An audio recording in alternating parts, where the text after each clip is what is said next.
Hello everyone, नमस्कार साथियों। मैं अमन बंसल।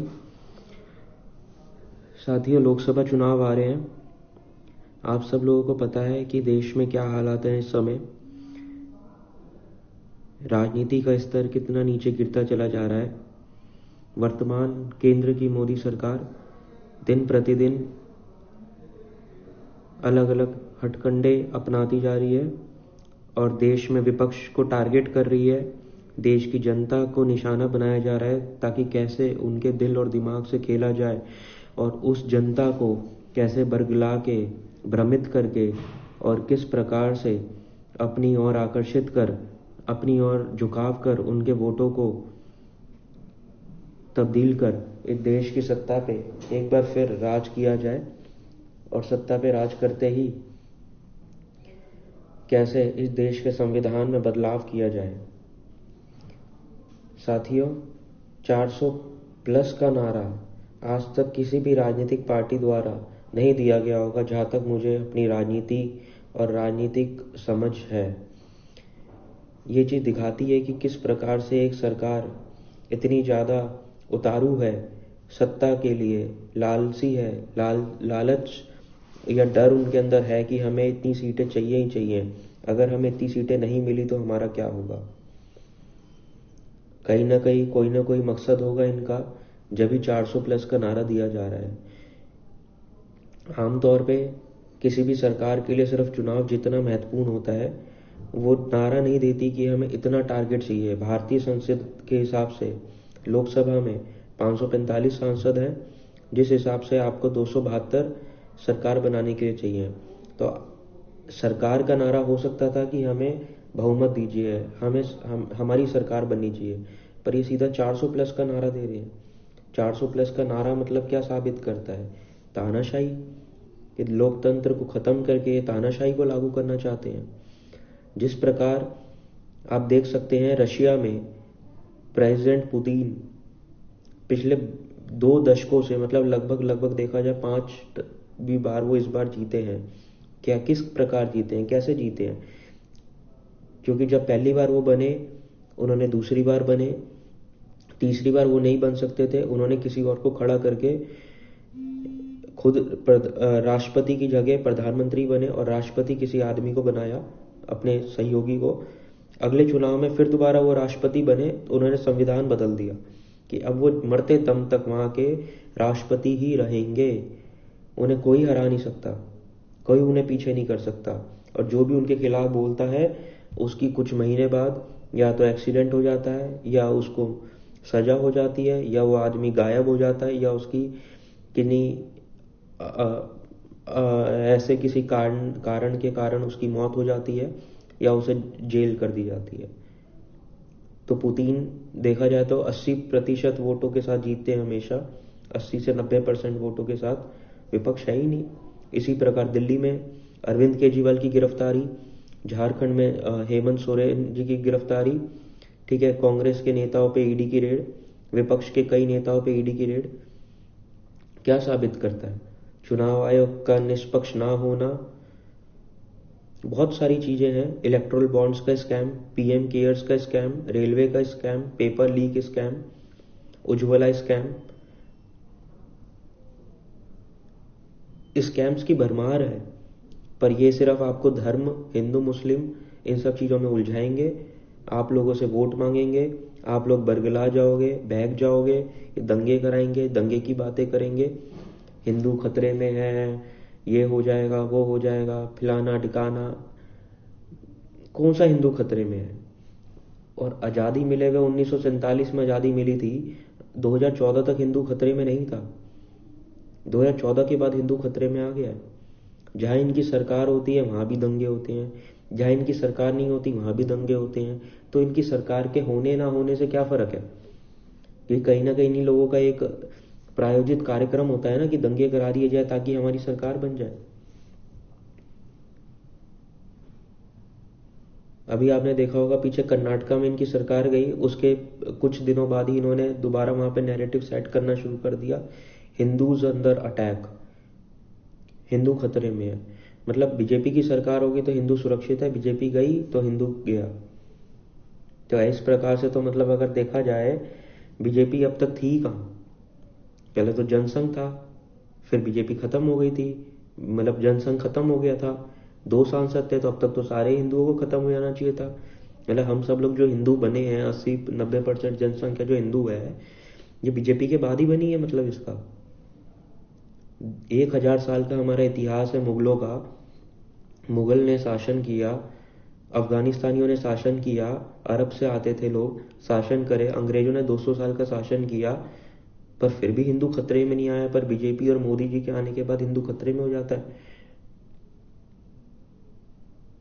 और अगर चलो हिंदू खतरे में भी है, मैं कहता हूँ, तो सबसे बड़ी बात, 2014 से 2024 10 साल हो गए।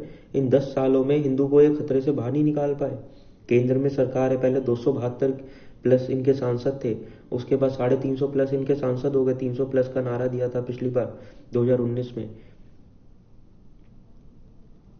हिंदू खतरे से बाहर नहीं आए 10 साल में, तो अगले 5 साल में ऐसा क्या होगा जो हिंदू फिर बाहर आ जाएगा खतरे से।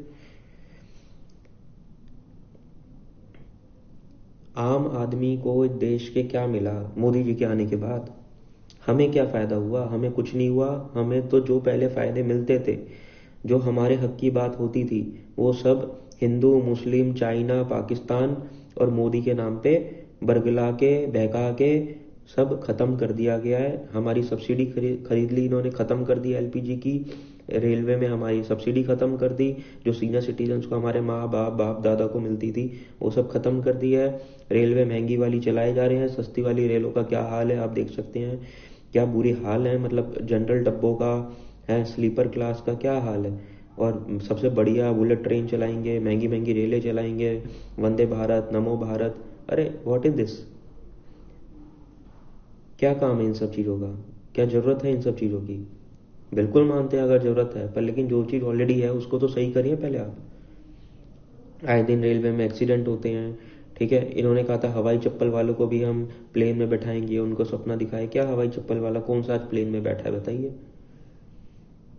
5,000 7,000 से कम की कोई इनकी वो नहीं है टिकट, कहीं पे भी आओ जाओ प्लेन की। तो फिर कैसे हवाई चप्पल वाला प्लेन में बैठ सकता है? महंगाई इतनी ज़्यादा है। पेट्रोल कंपनीज जो पहले घाटे में चलती थी मोदी जी के आने के बाद, आने से पहले, और उस टाइम पेट्रोल सस्ता था, और अब पेट्रोल सबसे ज़्यादा महंगा है और कंपनी सबसे ज़्यादा मुनाफे में, 70,000 करोड़ के मुनाफे में है देश भर की पेट्रोल कंपनियां। चाहे उसमें इंडियन ऑयल हो, चाहे भारत पेट्रोलियम हो, चाहे एचपी हो, और पेट्रोल सोपार। जब कंपनियां मुनाफे में हैं तो आप पेट्रोल के दाम तो घटा सकते हो। आखिर क्यों? ऐसे अनेकों चीजें हैं। उज्ज्वला योजना की बात करते हैं, उज्ज्वला योजना में क्या है? एक बार आपने सिलेंडर दे दिया लोगों के घर में, उसके बाद तो उसका सिलेंडर नहीं भर रहा ना, उसको तो कोई फायदा नहीं मिल रहा। एक बार आपने फ्री में पकड़ा दिया, उससे क्या हासिल हुआ उसे? 1 महीना 2 महीना चल गया उसके घर में सिलेंडर, उसके बाद तो उस व्यक्ति ने अपने सिलेंडर के बजाय चूल्हे पे ही खाना बनाना प्रेफर करा ना। बाकी सरकारों ने भी काम करा है, सिर्फ इन्होंने ही काम नहीं करा। इन्होंने पब्लिसिटी करी है, इन्होंने दिखावा किया है, इन्होंने मोदी का नाम रोशन किया है और देश का नाम बदनाम किया है। इसीलिए फिर दोबारा कह रहा हूँ, लोकसभा चुनाव है, बहुत सोच समझ के वोट कीजिएगा, देश के लिए वोट कीजिएगा, संविधान को बचाने के लिए वोट कीजिएगा। देश में विपक्ष होना बहुत जरूरी है, विपक्ष की भूमिका बहुत जरूरी है। जिस देश में विपक्ष नहीं होता वहाँ तानाशाही लागू होती है। रशिया सबसे बड़ा एग्जाम्पल है। इसीलिए देश में मजबूत विपक्ष होगा, देश में सरकार अच्छी होगी, आपके और हमारे हक के लिए बात करेगी। भारतीय जनता पार्टी को इस बार एक झटका देना है, और ऐसा झटका देना है जो ये लोग सोचते हैं कि हमें तो सत्ता से कोई हटा ही नहीं सकता। तो जनता जनार्दन होती है, जनता बना भी सकती है और बिगाड़ भी सकती है। मोदी जी, अमित शाह जी, नड्डा जी, मानते हैं आपके पास सब कुछ है। इलेक्ट्रोल बॉन्ड्स का कितना बड़ा स्कैम है बताइए? अनगिनत, कई हजार करोड़ का, 1,000 करोड़ का तो सामने आया, लाखों करोड़ का स्कैम होगा। ना खाऊंगा ना खाने दूंगा। आपने ना खाया है ना आपने खाने दिया है, आपने तो सिर्फ वसूली करी है। एयरटेल कंपनी कहती है हमारा घाटा 300 करोड़ का है, वहाँ 350 करोड़ मोदी जी के खाते में जमा होते हैं बीजेपी के फंड में। क्यों? कंपनी को घाटा और फंड जमा हो रहा है। जबरदस्ती हमें कोरोना की वैक्सीन लगवा दी गई है फ्री के नाम पे, स्वदेशी के नाम पे, और वो कंपनी बीजेपी को फंड कर रही है कोरोना के टाइम में। ऐसा क्यों? पीएम केयर्स का डाटा आज तक सार्वजनिक क्यों नहीं हुआ? कितना उपयोग करा, कहाँ खर्चा हुआ उसका, कहाँ गया उसका पैसा? हम लोगों ने भी दिया पीएम केयर्स में, पर आज लगता है कि हम लोगों ने गलती करी पीएम केयर्स में देके।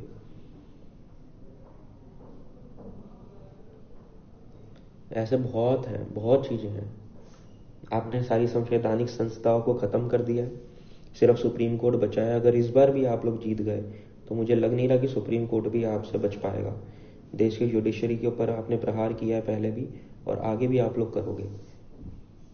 इसलिए देश की जनता को मेरा सिर्फ एक छोटा सा मैसेज है, कृपया करके वोट करने जाएं तो सोच समझ के जाएं।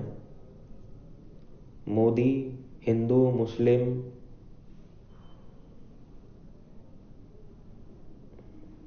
धर्म जाति से ऊपर उठ के देश के लिए, अपने फायदे के लिए, कि आपको क्या मिला, आपको क्या मिल रहा है, आपसे क्या क्या छीना गया है, ये देखिएगा। देश के सारे सरकारी संस्थान बेच दिए गए हैं, पोर्ट हो गए, एयरपोर्ट्स हो गए, बंदरगाह हो गए, सड़कें हो गई हैं। कौन कमा रहा है इससे पैसा? मोदी जी और उनके दोस्त। वो फंड करते हैं इलेक्शन में इनके, इतनी बड़ी बड़ी रैलियां, इतनी बड़ी बड़ी पार्टी, इतने बड़े बड़े इनके सब काम होते हैं। कहाँ से हो रहे हैं, कैसे हो रहे हैं? फंडिंग आ रही है कहीं से जब भी ना। मैं वेल्थ क्रिएटर्स के खिलाफ नहीं हूँ, पर लेकिन जो वेल्थ क्रिएटर्स हैं उनको आप कुछ दे रहे हैं तो उनमें सब में इक्वल होना चाहिए ना, सब वेल्थ क्रिएटर्स का फायदा होना चाहिए। गिने चुने एक दो वेल्थ क्रिएटर्स का फायदा क्यों हो रहा है?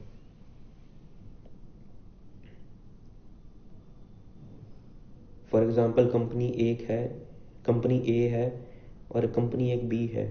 बी कंपनी को सब कुछ दे रखा, ए कंपनी के बाद दो चीजें हैं, बी वाली उससे भी वो खरीद लेती है डरा धमका के, और आप कुछ नहीं कहते। कहाँ गई आपकी एजेंसीज? बहुत सारी चीजें हैं।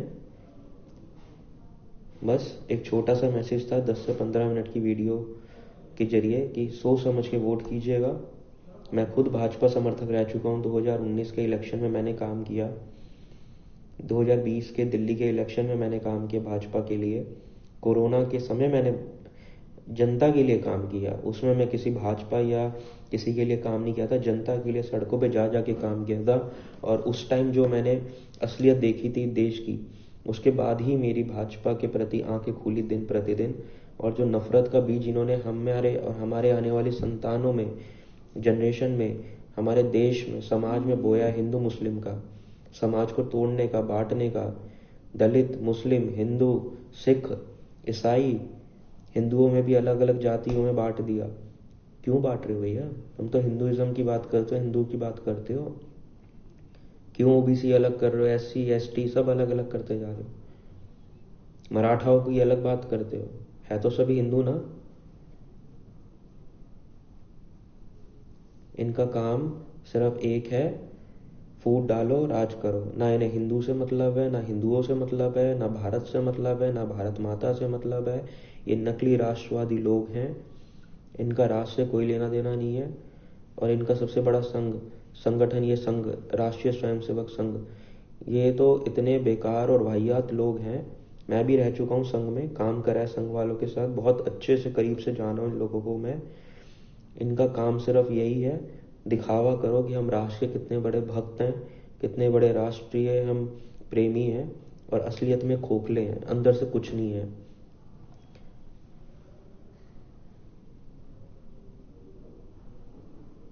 देश में कैसे नई नफरत पैदा करनी है, नया मुद्दा उठाना है, ये सब काम, सारी स्ट्रेटेजी, कब देश में क्या क्या चीजें लागू करनी है, क्यों करना है, किस प्रकार करना है, ये सब काम जो है देश के लिए संघ और भाजपा मिलकर करते हैं। और संघ की विचारधारा बहुत खतरनाक है, क्योंकि संघ एक ऐसा संगठन है जिसने आज तक कभी अपने मुख्यालय पे भारतीय राष्ट्रीय ध्वज नहीं फहराया। तो आप सोच सकते हैं। ज़्यादा कुछ ना बोलते हुए अपनी वीडियो का अंत करता हूँ यहीं पे ही, और कृपया सोच समझ के वोट कीजिएगा। Vote for a change. Modi के नाम पे वोट नहीं करना है, बिल्कुल भी नहीं करना है।